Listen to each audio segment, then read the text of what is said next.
বাচ্চার অক্ষর উল্টো লেখা কি ডিসলেক্সিয়া নাকি একদম স্বাভাবিক? আপনার বাচ্চা কি বি কে ডি বা পি কে কিউ লিখছে?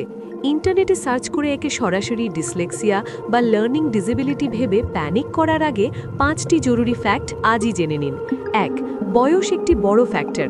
7 বছর বয়স পর্যন্ত বা ক্লাস 1-এ পড়া পর্যন্ত বাচ্চাদের অক্ষর উল্টো লেখা বা মিরর রাইটিং একদম নর্মাল একটি বিষয়। বাচ্চার ব্রেন তখনও দিক বা স্পেস বুঝতে শিখছে। 2. দিক নিয়ে কনফিউশন।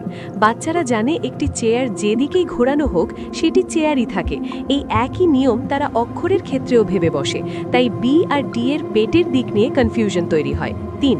ডিসলেক্সিয়া শুধু উল্টো লেখা নয়। ডিসলেক্সিয়া কেবল অক্ষর উল্টো দেখার সমস্যা নয়, এটি মূলত শব্দ উচ্চারণ, রিডিং পড়া এবং ভাষা বুঝতে পারার একটি লার্নিং ডিফিকাল্টি। শুধু উল্টো লিখলেই ডিসলেক্সিয়া হয় না। 4. কিভাবে সাহায্য করবেন? বকা না দিয়ে দেশীয় স্লেট, বালি বা আটার ডোয়ের ওপর আঙুল ঘুরিয়ে বাচ্চাকে অক্ষরের শেপ বা আকার প্র্যাকটিস করান। এতে তাদের ব্রেন দ্রুত ক্যাচ করতে পারে। 5. কখন স্পেশালিস্ট দেখাবেন?